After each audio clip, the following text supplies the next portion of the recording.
Heart attack কি শুধু বয়সের ভার, নাকি তরুণ হৃদয় আজ সমান ঝুঁকিতে? হার্ট অ্যাটাকের কারণগুলো নিয়ে আজকে স্বাস্থ্য দিশার নিয়মিত আয়োজনে আপনাদের সকলকে স্বাগত।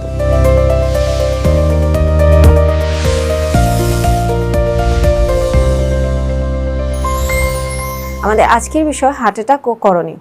আমাদের সাথে উপস্থিত আছেন ডাক্তার সোলাইমান আহমেদ, হৃদরোগ বিশেষজ্ঞ, কনসালটেন্ট, ওয়েসিস হাসপাতাল। স্বাগত স্যার আপনাকে আমাদের অনুষ্ঠানে। ধন্যবাদ ডক্টর ঐশী এবং সিলেট টিভিকেও ধন্যবাদ আজকের এই অনুষ্ঠানে আমাকে আমন্ত্রণ জানানোর জন্য। হার্ট অ্যাটাকের প্রধান কারণগুলো কি? আসলে হার্ট অ্যাটাকের প্রধান কারণ জানার আগে আমাকে জানতে হবে কেন হার্ট অ্যাটাকটা হয়। তো হার্ট অ্যাটাক হয় মেইনলি যে হার্টের যে নিজস্ব রক্ত সঞ্চালন আছে ওইটা যদি কোনো কারণে কমে যায় অথবা বন্ধ হয়ে যায়।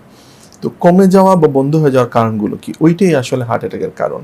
তো প্রধান কারণ হচ্ছে ওই জায়গায় যদি কোলেস্টেরল বা চর্বি যেটা আছে ওইটা যদি করোনারি আর্টারি, যেটা হার্টকে মেইন রক্ত সঞ্চালনটা করে, ওইখানে যদি কোনো কারণে ওই ফ্যাটটা জমে যায়, ওইটা সরু হয়ে যায়, ওই রক্ত সঞ্চালন যে নালীটা ওইটা সরু হয়ে যায়, যে কারণে রক্ত সঞ্চালন কমে যায় অথবা বন্ধ হয়ে যেতে পারে। আরেকটা কারণ হতে পারে যে ফ্যাটটা যেটা জমে ভেসেল ওয়ালে অথবা রক্তনালীর ওয়ালে, ওইটা যদি কোনো কারণে ভেঙে যায়, ভেঙে টুকরো টুকরো হয়ে ওইখানে রক্ত জমাট বাঁধতে পারে, রক্ত জমাট বেঁধেও বন্ধ হয়ে যেতে পারে। আবার আরেকটা কারণ হতে পারে যে আমরা জানি যে রক্তনালী যেগুলো অত্যন্ত সংবেদনশীল, এইটা যদি কোনো কারণে কোনো জায়গায় ইনজুরি হয়ে যায়, রক্তনালীর ভিতরের যে ওয়ালটাতে, ওই জায়গায় কিন্তু প্লেটলেট জমা হয় এবং রক্ত জমাট বাঁধে ওইখানে ব্লক হয়ে যেতে পারে। আরও কারণের মধ্যে অন্যতম কারণগুলো হচ্ছে যদি ফ্যামিলি হিস্ট্রি থাকে, হার্ট অ্যাটাকের যদি ফ্যামিলি হিস্ট্রি থাকে তাইলে ওদেরও হার্ট অ্যাটাক হইতে পারে। কোনো কারণ রক্ত জমাট বাঁধা, এই রক্ত জমাট বাঁধার কারণগুলো আসলে কি? রক্ত জমাট বাঁধার কারণ হচ্ছে অন্যতম কারণ কোনো কারণে যদি হার্টের যে রক্তনালী এটা অত্যন্ত সরু, ওইটা যদি ভিতরের যে ওয়ালটা আছে রক্তনালী, ওইটা কোনো কারণে যদি ইনজুরি হয়, ইনজুরি হওয়ার কারণগুলোর মধ্যে আছে যে স্ট্রেস, দীর্ঘদিন ব্লাড হাইপারটেনশন অর্থাৎ ব্লাড প্রেশার বেশি থাকলে, আনকন্ট্রোল হাইপারটেনশন থাকলে, অথবা দীর্ঘদিনের ডায়াবেটিস থাকলে ওইখানে রক্তের যে রক্তনালীর ওয়ালটা ফ্রেজাইল হয়ে যায়, সংবেদনশীল থাকে। আর যে জায়গায় কোনো যদি রক্তনালী কোনো কারণে ইনজুরি হয়, ওই জায়গায় রক্ত ক্লট বাঁধা শুরু করে। অনিয়ন্ত্রিত উচ্চ রক্তচাপ এবং ডায়াবেটিস কি হার্ট অ্যাটাকের ঝুঁকি বাড়ায়? অবশ্যই, এইগুলা অন্যতম রিস্ক ফ্যাক্টর হার্ট অ্যাটাকের জন্য। আমরা যখনই ব্লাড প্রেশার বেশি থাকবে, ডায়াবেটিস থাকবে, এইগুলো আমাদের কন্ট্রোল করা অত্যন্ত জরুরি। হাইপারটেনশন কি করে, প্রেশার যখন বেশি থাকে তখন ওইটা রক্তনালীর উপর চাপ তৈরি করে, হার্টের উপরও চাপ তৈরি করে, হার্টের অনেক বেশি ওয়ার্কলোড বেড়ে যায়, যে কারণে হার্টের যে নিজস্ব করোনারি ব্লাড আছে, ব্লাড সার্কুলেশন আছে, করোনারি আর্টারি আছে, ওইগুলাতে যে ভিতরের রক্তনালীর ওয়াল ইনজুরি হয়। ইনজুরি হলে ওই যেটা আগে আমি বলেছিলাম, ওইখানে যখনই কোনো জায়গায় ইনজুরি হবে তখনই ওই জায়গায় ব্লাড ক্লট হওয়া শুরু করে।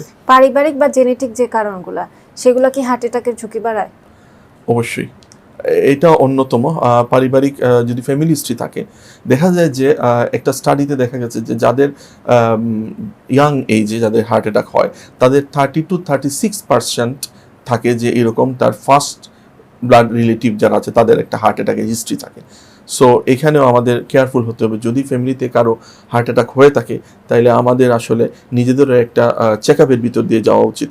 আমার ব্লাড প্রেশার আছে কিনা, আমার ডায়াবেটিস আছে কিনা, বা হার্টের অন্য কোনো যেটা হিডেন কোনো প্রবলেম আছে কিনা, এটা আমাদের চেক আপ করিয়ে নেওয়া উচিত। তরুণদের মধ্যে হার্ট অ্যাটাকের ঝুঁকি বাড়ার কারণগুলো কি? তরুণদের মধ্যে হ্যাঁ, এটা একটা অনেক বড় ইস্যু নাওয়েডেজ, কারণ দেখা যাচ্ছে যে অনেক কম বয়সে হার্ট অ্যাটাক হচ্ছে, আমরাও পাচ্ছি।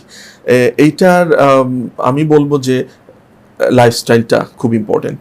লাইফস্টাইল দেখা যায় যে এখন বসে বসে কাজ, এখন আর ফিজিক্যাল অ্যাক্টিভিটি কম, বসে বসে কাজ করছে, ব্যালেন্স ডায়েট নাই, তার ফাস্ট ফুড খাচ্ছে বা ওই রকম কিছু যে খাবারগুলো খাচ্ছে যেগুলোর মধ্যে আসলে কোলেস্টেরল বেড়ে যাওয়ার সম্ভাবনা থাকে।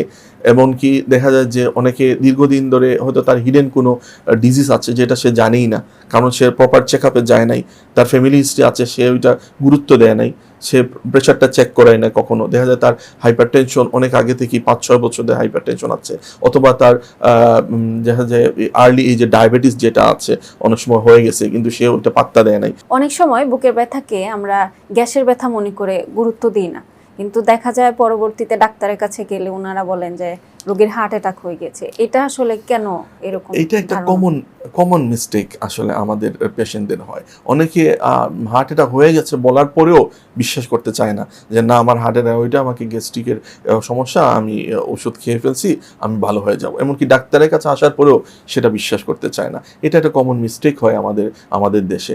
হ্যাঁ, কারণ এইটা হচ্ছে যে যখন একটা কথা আছে পোস্ট প্রান্ডিয়াল অ্যানজাইনা, আমাদের মেডিকেল টার্মে আছে পোস্ট প্রান্ডিয়াল অ্যানজাইনা, যখন তার হার্টের ওই যে ব্লাড সার্কুলেশন যেটা আছে, ব্লাড ভেসেলগুলো আছে রক্তনালীতে যখন শুরু হয়ে যায় কোনো কারণে, যে ফ্যাট জমে গেছে বা তার ডায়াবেটিস আছে, ওইসব কারণে অলরেডি ব্লাড সার্কুলেশন কম হচ্ছে হার্টে, যখন পেট ভরে খাওয়া দাওয়া করে তখন ব্লাড সার্কুলেশনটা স্টমাক, ইন্টেস্টাইন ওইগুলাতে বেশি সাপ্লাই হয়ে যায়, ব্লাডগুলা চলে যায়, তখন অটোমেটিক্যালি এমনিতেই কম হার্টে, সাথে আরও কমে যায় ব্লাড, তখন ওই পেইনটা শুরু হয়। সে মনে করে হয়তো আমার গ্যাস্ট্রিকের পেইনের কারণে, খাওয়ার পরে গ্যাস্ট্রিকের পেইন হচ্ছে, আমার ওইটা হার্ট অ্যাটাক বা হার্টের পেইন না।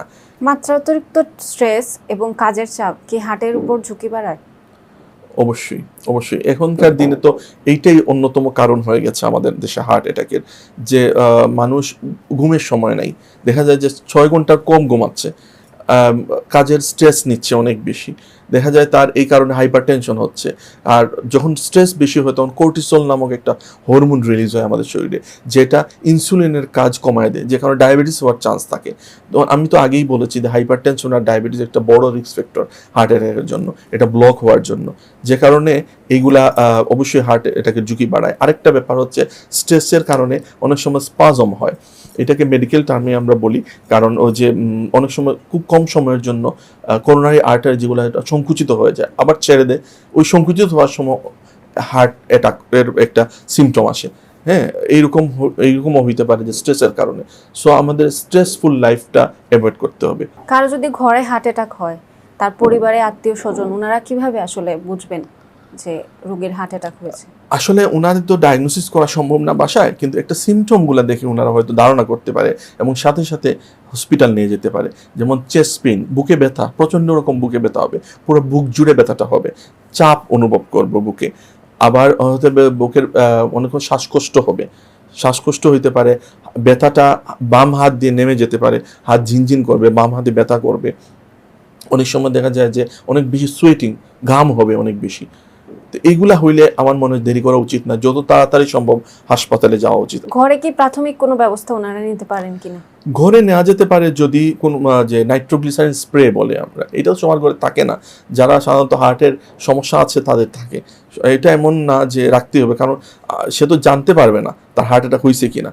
এখন অনেক সময় আমরা বলি যারা হার্টের সমস্যা আছে, চেস্ট পেইন আছে, আনস্টেবল অ্যানজাইনা আছে, তাদেরকে আমরা অনেক সময় প্রেসক্রাইব নাইট্রোগ্লিসারিন স্প্রে, যেটা জিহ্বার নিচে দিতে হয়, কিন্তু ওইটা আমার মনে হয় যে হার্ট অ্যাটাক না জেনে ব্যবহার করা উচিত না, কারণ ওইটার আবার সাইড ইফেক্টও কিছু আছে। তো আমার মনে হয় যে ঘরের চিকিৎসা না করে সাথে সাথে হসপিটালে যাওয়াটাই ভালো। কোন ধরনের অভ্যাস গড়ে তুললে হার্ট অ্যাটাকের ঝুঁকি কমানো যায়?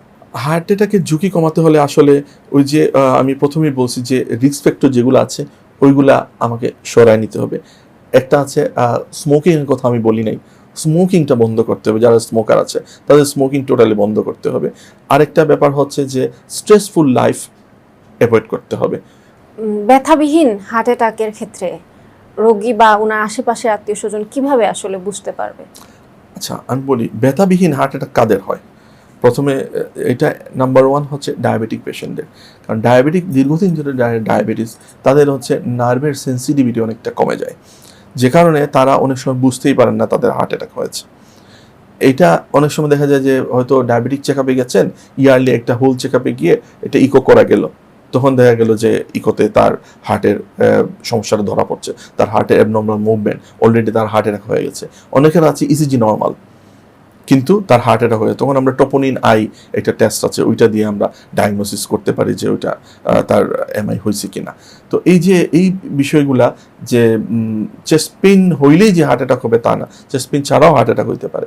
এই কারণে আমার মনে হয় যে প্রপার চেক আপ, বিশেষ করে যারা ডায়াবেটিক পেশেন্ট, হাইপার টেনশনের পেশেন্ট, তাদের হার্ট চেক আপটা ইয়ারলি করা উচিত। দর্শকদের উদ্দেশ্যে আপনার কিছু বলার থাকলে? দর্শকদের উদ্দেশ্যে আমার আসলে আজকের আলোচনা যেটা, এটা তো আসলে সাধারণ দর্শকদের জন্য, ডাক্তারদের জন্য না। এই কারণে আমি অত্যন্ত মানে মেডিকেল টার্মগুলো ইউজ না করার চেষ্টা করেছি, কারণ মেডিকেল টার্ম ইউজ করতে গেলে অনেক ইলাবোরেট কথা বলার সুযোগ আছে হার্ট অ্যাটাক নিয়ে। আমি শুধু সাধারণ দর্শকদের জন্য বলতে চাই যে হার্ট অ্যাটাক প্রিভেনশনের জন্য আপনার একটা লাইফস্টাইল, সুন্দর লাইফস্টাইল মেনটেন করতে হবে। আপনি ব্যালেন্স ডায়েট, প্রপার ঘুম, লেস স্ট্রেসফুল লাইফ, এবং কি যদি ফ্যামিলিতে কারো হার্ট অ্যাটাক হয়ে থাকে তাই নিজেদের চেক আপ করিয়ে নেওয়া, আমার প্রেশার আছে কিনা, ডায়াবেটিস আছে কিনা, এগুলা মানে চেক আপ করিয়ে নেওয়া। ধন্যবাদ স্যার আপনাকে আমাদের অনুষ্ঠানে আসার জন্য এবং আপনার মূল্যবান সময় দেওয়ার জন্য। ধন্যবাদ। দর্শক, আজকের আলোচনায় আশা রাখি আপনারা হার্ট অ্যাটাকের কারণ ও প্রতিরোধ সম্যক জানতে পেরেছেন। আমাদের আজকের স্বাস্থ্য দিশার আয়োজন এখানেই শেষ। ভালো থাকুন, সুস্থ থাকুন।